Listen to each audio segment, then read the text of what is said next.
Doctor ने खोला राज। रात में खाएं ये एक बीज, सुबह पैरों में आएगी गजब की ताकत। नमस्कार दोस्तों, राधे राधे। स्वागत है आपका हमारे YouTube channel get for health tips पर। अगर आपकी उम्र 55 से अधिक है, 60 वर्ष पार कर चुकी है या फिर 70 के बाद भी आप सक्रिय जीवन जीना चाहते हैं, लेकिन आपको महसूस होने लगा है कि पैरों में पहले जैसी ताकत नहीं रही, थोड़ी दूर चलते ही थकान होने लगती है, सीढ़ियाँ चढ़ते समय घुटने जवाब देने लगते हैं, रात में पिंडलियों में ऐंठन उठ जाती है या सुबह उठते ही एड़ियों में तेज दर्द महसूस होता है, तो आज की यह जानकारी आपके लिए बेहद उपयोगी साबित हो सकती है। बहुत से लोग इन समस्याओं को केवल बढ़ती उम्र का असर मानकर नज़रअंदाज कर देते हैं, लेकिन सच्चाई यह है कि हर बार केवल उम्र ही इसकी वजह नहीं होती। कई बार हमारे शरीर में कुछ पोषक तत्वों की कमी, गलत खान पान और छोटी छोटी लापरवाहियां भी पैरों की कमजोरी का कारण बन जाती है। ऐसे में कुछ प्राकृतिक बीज जिनका सही तरीके से सेवन किया जाए, शरीर को आवश्यक पोषण देने में मदद कर सकते हैं। इन्हीं में से 5 ऐसे बीज हैं जिन्हें कई हृदय रोग विशेषज्ञ की संतुलित आहार का हिस्सा बनाने की सलाह देते हैं। ये बीज पैरों तक रक्त संचार को बेहतर बनाए रखने, मांसपेशियों को सहारा देने, नसों की कार्यक्षमता बनाए रखने, हड्डियों को मजबूती देने और जोड़ों की सेहत का समर्थन करने में सहायक माने जाते हैं। लेकिन इन बीजों के बारे में जानने से पहले यह समझना जरूरी है कि आखिर पैरों की ताकत कम क्यों होने लगती है। दरअसल हमारे पैरों की मजबूती 5 महत्वपूर्ण चीज़ों पर निर्भर करती है: मांसपेशियाँ, अच्छा रक्त संचार, स्वस्थ नसें, मजबूत हड्डियाँ और लचीले जोड़। इसे एक मकान की तरह समझिए। हड्डियाँ उसकी नींव है, मांसपेशियाँ दीवारें हैं, नसें बिजली की तारों की तरह काम करती हैं, रक्त संचार पानी की लाइन जैसा होता है और जोड़ दरवाजों के कब्जों की तरह होते हैं।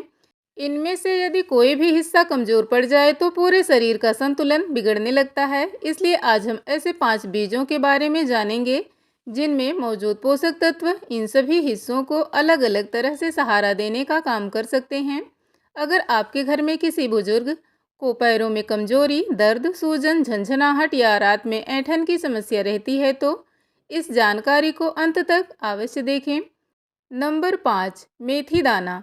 सबसे पहले बात करते हैं मेथी दाने की। मेथी लगभग हर भारतीय रसोई में आसानी से मिल जाती है। इसका उपयोग दाल, सब्जी, अचार और मसालों में वर्षों से किया जाता रहा है, लेकिन बहुत कम लोग जानते हैं कि यह छोटा सा बीज पैरों की सेहत के लिए भी काफ़ी उपयोगी माना जाता है। मेथी दाने में डायोजेनिन नामक एक प्राकृतिक तत्व पाया जाता है। माना जाता है कि यह शरीर में सूजन पैदा करने वाले तत्वों को शांत करने में मदद कर सकता है। जब जोड़ों की सूजन कम होती है तो दर्द और अकड़न भी धीरे धीरे कम महसूस होने लगती है।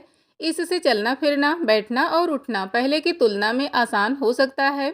इसके अलावा मेथी रक्त शर्करा यानी ब्लड शुगर को संतुलित रखने में भी सहायक मानी जाती है। जब शुगर नियंत्रित रहती है तो पैरों की बारीक नसों पर अतिरिक्त दबाव कम पड़ता है और उनकी कार्यक्षमता बनी रहने में मदद मिल सकती है।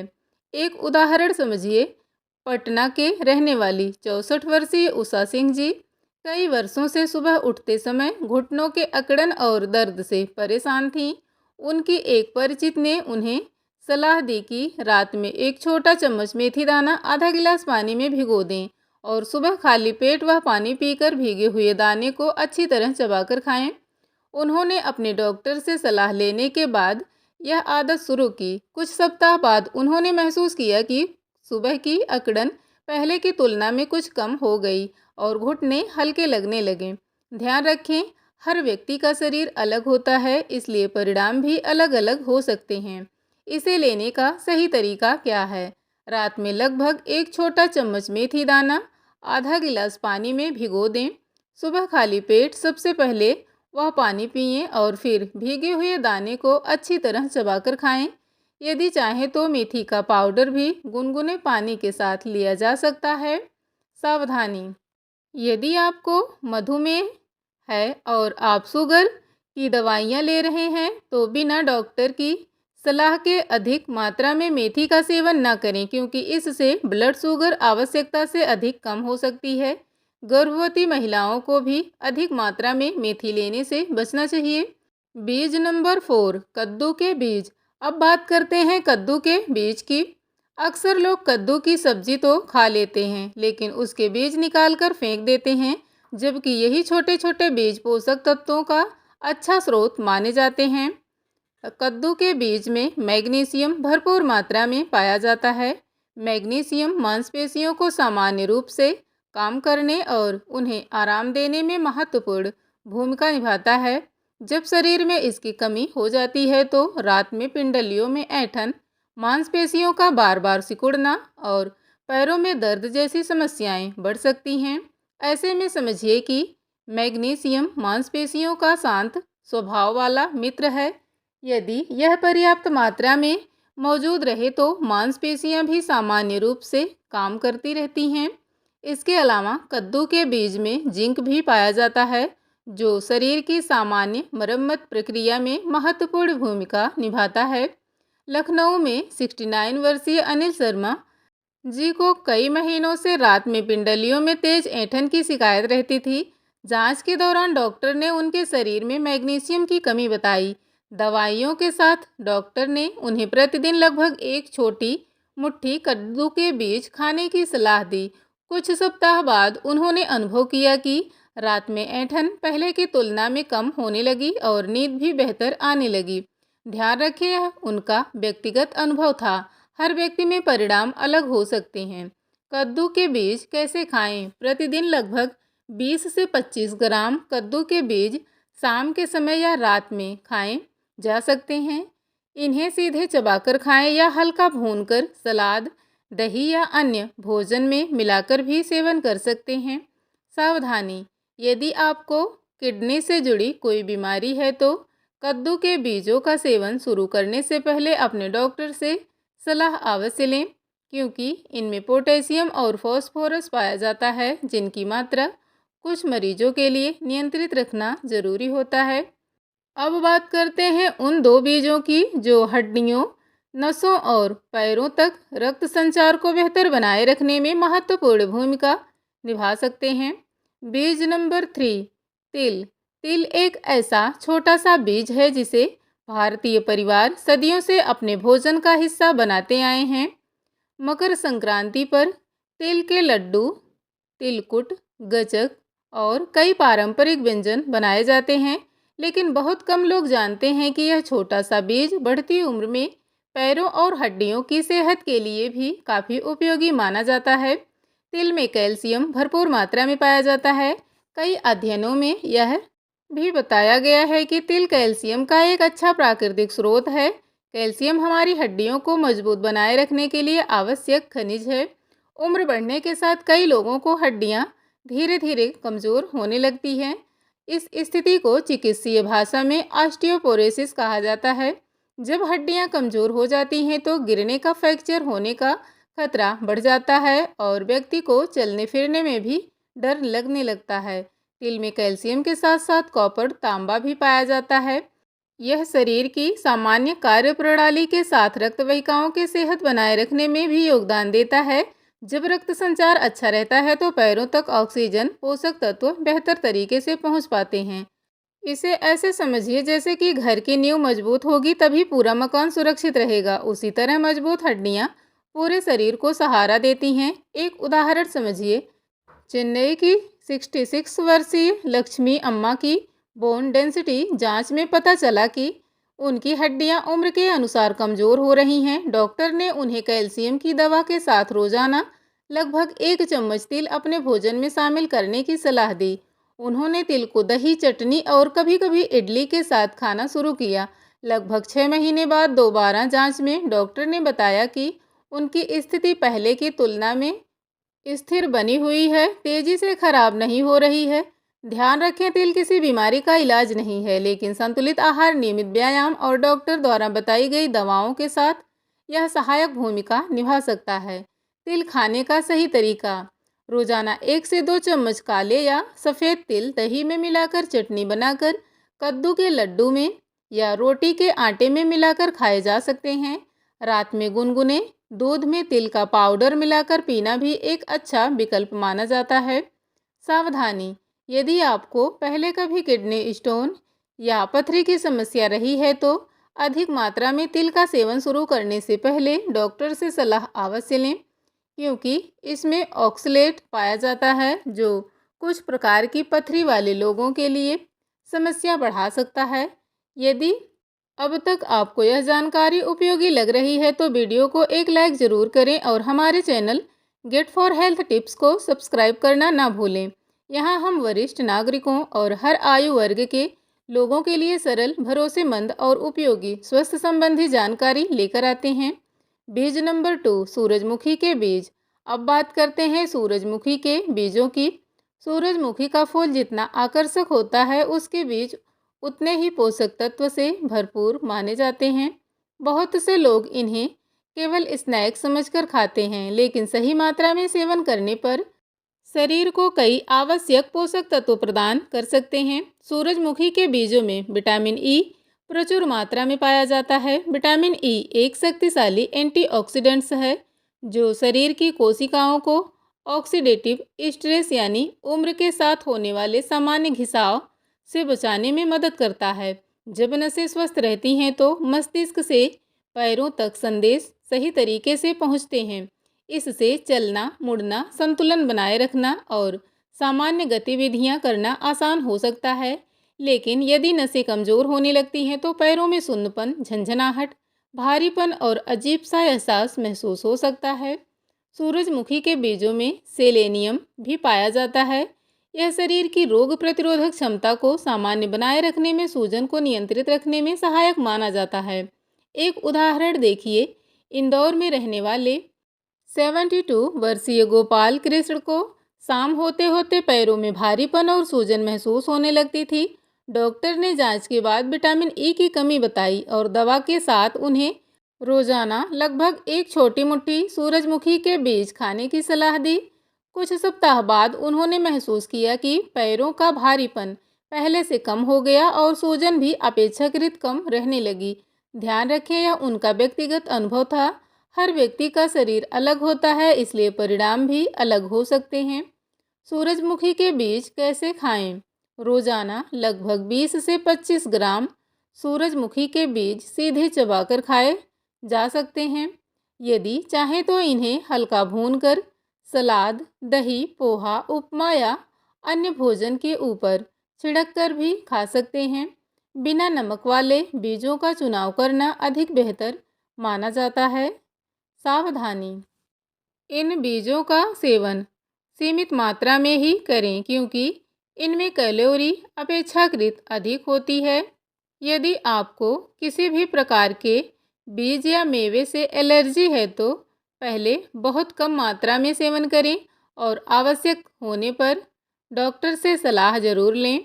इन दोनों बीजों के बाद अब बारी आती है उस बीज की जिसे कई हृदय रोग विशेषज्ञ सबसे अधिक महत्व देते हैं। यह छोटा सा बीज रक्त संचार, सूजन, पाचन और पैरों की संपूर्ण सेहत के लिए सबसे अधिक चर्चा में रहता है। यही बीज इस पूरी सूची में सबसे पहले स्थान पर रखा गया है। अब बात करते हैं उस बीज की जिसे इस पूरी सूची में सबसे अधिक महत्वपूर्ण माना गया है। बीज नंबर 1, अलसी। दोस्तों, अलसी एक छोटा सा भूरे रंग का चमकदार बीज है। देखने में साधारण लगने वाला यह बीज पोषक तत्वों का खजाना माना जाता है। यही कारण है कि कई हृदय रोग विशेषज्ञ इसे संतुलित आहार का हिस्सा बनाने की सलाह देते हैं। अलसी में मुख्य रूप से 3 महत्वपूर्ण पोषक तत्व पाए जाते हैं: ओमेगा 3 फैटी एसिड, लिग्नैन घुलनशील फाइबर, सोलुबल फाइबर। तो दोस्तों, आइए इन्हें सरल भाषा में समझते हैं। नंबर 1 पर है ओमेगा 3 और बेहतर रक्त संचार। ओमेगा 3 एक स्वस्थ वसा है जो रक्त वाहिकाओं की लचक बनाए रखने में मदद कर सकता है। जब रक्त वाहिकाएं लचीली रहती हैं तो हृदय से लेकर पैरों की उंगलियों तक रक्त का प्रवाह बेहतर बना रहता है। लेकिन जैसे जैसे उम्र बढ़ती है, रक्त वाहिकाएं कठोर होने लगती हैं। इसका असर सबसे पहले पैरों पर दिखाई देता है, क्योंकि शरीर में सबसे दूर तक रक्त पहुंचने का काम हृदय को करना पड़ता है। कई अध्ययनों में यह पाया गया है कि संतुलित आहार के साथ अलसी का नियमित सेवन रक्तचाप को नियंत्रित रखने में सहायक हो सकता है। जब रक्तचाप संतुलित रहता है तो पैरों तक रक्त की आपूर्ति भी बेहतर बनी रह सकती है। नंबर 2, लिग्नैन और सूजन। अलसी में मौजूद लिग्नैन एक प्राकृतिक यौगिक है जो शरीर में सूजन से जुड़े रसायनों को कम करने में सहायक माना जाता है। जब सूजन कम होती है तो जोड़ों की अकड़न कम महसूस हो सकती है, घुटनों में जकड़न घट सकती है और चलने फिरने में पहले की तुलना में अधिक आराम महसूस हो सकता है। नंबर 3, फाइबर और बेहतर पाचन। अलसी में भरपूर मात्रा में फाइबर पाया जाता है। फाइबर पाचन क्रिया को बेहतर बनाए रखने, कब्ज की समस्या कम करने और भोजन से मिलने वाले पोषक तत्वों के बेहतर अवशोषण में मदद करता है। जब पाचन ठीक रहता है तब भोजन से मिलने वाला कैल्शियम, प्रोटीन, विटामिन और अन्य पोषक तत्व शरीर के विभिन्न अंगों तक सही तरीके से पहुंच पाते हैं। इसके अलावा कुछ अध्ययनों में यह भी देखा गया है कि अलसी रक्त शर्करा में अचानक होने वाले उतार चढ़ाव को कम करने में भी सहायक हो सकती है। लेकिन यहाँ सबसे बड़ी गलती क्या होती है? बहुत से लोग अलसी को साबुत ही चबा लेते हैं या सीधे पानी के साथ निगल जाते हैं, फिर कुछ समय बाद कहते हैं कि कोई फ़ायदा नहीं हुआ। असल में समस्या अलसी में नहीं है, बल्कि उसे खाने के तरीके में होती है। अलसी का बाहरी छिलका काफ़ी कठोर होता है। यदि इसे साबुत निगल लिया जाए तो कई बार यह पूरी तरह पच नहीं पाता और इसके महत्वपूर्ण पोषक तत्व शरीर को पर्याप्त मात्रा में नहीं मिल पाते। अलसी खाने का सही तरीका।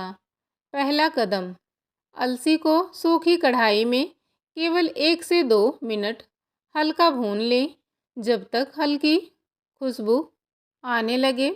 दूसरा कदम है, अब इसे ठंडा करके मिक्सर में बारीक पीस लें। तीसरा कदम है, पिसी हुई अलसी को कांच के एयर टाइट डिब्बे में भरकर फ्रिज में रखें, क्योंकि इसमें मौजूद प्राकृतिक तेल गर्मी में जल्दी खराब हो सकता है। कोशिश करें कि केवल 3 से 4 दिन की मात्रा ही एक साथ पीसें। चौथा कदम, रात को सोने से लगभग आधा घंटा पहले एक छोटा चम्मच पिसी हुई अलसी गुनगुने पानी, गुनगुने दूध, दही या छाछ के साथ लें। यदि चाहें तो इसे दलिया, खिचड़ी या रोटी के साथ आटे में मिलाकर भी खाया जा सकता है। रात का समय इसलिए बेहतर माना जाता है कि इसी समय शरीर अपनी मरम्मत और रिकवरी की प्राकृतिक प्रक्रिया में अधिक सक्रिय रहता है। कितनी मात्रा लें? शुरुआत में लगभग एक छोटा चम्मच यानी 5 से 7 ग्राम पर्याप्त होता है। यदि एक सप्ताह तक कोई परेशानी ना हो तो मात्रा बढ़ाकर एक बड़ा चम्मच तक की जा सकती है, लेकिन 2 बड़े चम्मच से अधिक मात्रा नियमित रूप से लेने से बचें। एक उदाहरण, गुवाहाटी की 61 वर्षीय मीना वारव जी रोजाना 2 बड़े चम्मच साबुत अलसी पानी के साथ निगल लिया करती थीं। लगभग 1 महीने तक ऐसा करने के बाद भी उन्हें कोई विशेष अंतर महसूस नहीं हुआ। बाद में उन्हें जानकारी मिली कि अलसी को भूनकर और पीसकर खाना अधिक उपयुक्त माना जाता है। उन्होंने तरीका बदला और रात में गुनगुने पानी के साथ पिसी हुई अलसी लेना शुरू किया। कुछ सप्ताह बाद उन्हें पैरों में हल्कापन महसूस होने लगा, सुबह चलना पहले से आसान लगा और रात की ऐंठन भी कम होने लगी। यह उनका व्यक्तिगत अनुभव था। हर व्यक्ति का परिणाम अलग हो सकते हैं। महत्वपूर्ण सावधानियाँ। यदि आप खून पतला करने की दवा लेते हैं या फिर मधुमेह की दवा लेते हैं, थायराइड की दवा लेते हैं या फिर किडनी या लीवर की किसी बीमारी से पीड़ित हैं, तो अलसी या किसी भी नए खाद्य पदार्थ को नियमित रूप से शुरू करने से पहले अपने डॉक्टर से अवश्य सलाह लें। यदि आप थायराइड की दवा लेते हैं तो दवा और अलसी के साथ सेवन के बीच कम से कम 2 से 3 घंटे का अंतर रखें। आज आपने 5 महत्वपूर्ण बीजों के बारे में जाना। नंबर 5, मेथी दाना जोड़ों की सूजन और ब्लड शुगर संतुलित रखने में सहायक माना जाता है। नंबर 4, कद्दू के बीज मांसपेशियों और रात में होने वाली ऐंठन के लिए उपयोगी पोषक तत्व प्रदान करते हैं। नंबर 3, तिल हड्डियों की मजबूती और शरीर को कैल्शियम उपलब्ध कराने में मदद करते हैं। नंबर 2, सूरजमुखी के बीज नसों की सेहत और कोशिकाओं की सुरक्षा के लिए महत्वपूर्ण पोषक तत्व प्रदान करते हैं। नंबर 1, अलसी ओमेगा 3, लिग्नैन और फाइबर का अच्छा स्रोत होने के कारण इससे सबसे अधिक महत्व दिया जाता है। लेकिन एक बात हमेशा याद रखिए, कोई भी बीज अकेले चमत्कार नहीं कर सकता। यदि आप संतुलित भोजन करेंगे, पर्याप्त पानी पिएंगे, नियमित रूप से थोड़ा बहुत चले फिरेंगे, पर्याप्त नींद लेंगे और डॉक्टर द्वारा दी गई दवाएं समय पर लेते रहेंगे, तभी इनका बेहतर लाभ मिल सकता है। यदि आपको मधुमेह, उच्च रक्तचाप, किडनी, लीवर या थायराइड जैसी कोई बीमारी है तो अपने खाने में बड़ा बदलाव करने से पहले डॉक्टर से सलाह अवश्य लें। दोस्तों, बढ़ती उम्र का मतलब यह बिल्कुल नहीं है कि आपकी सक्रिय जिंदगी खत्म हो गई है। सही जानकारी, संतुलित भोजन और अच्छी आदतें अपनाकर लंबे समय तक स्वस्थ और सक्रिय जीवन जिया जा सकता है।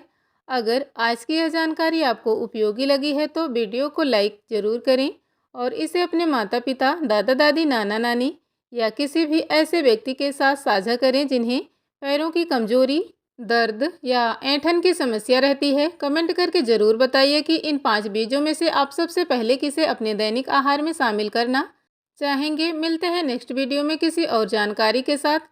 स्वस्थ रहिए, मुस्कुराते रहिए और जुड़े रहिए हमारे channel get for health tips के साथ। वीडियो को पूरा अंत तक देखने के लिए आपका बहुत बहुत धन्यवाद।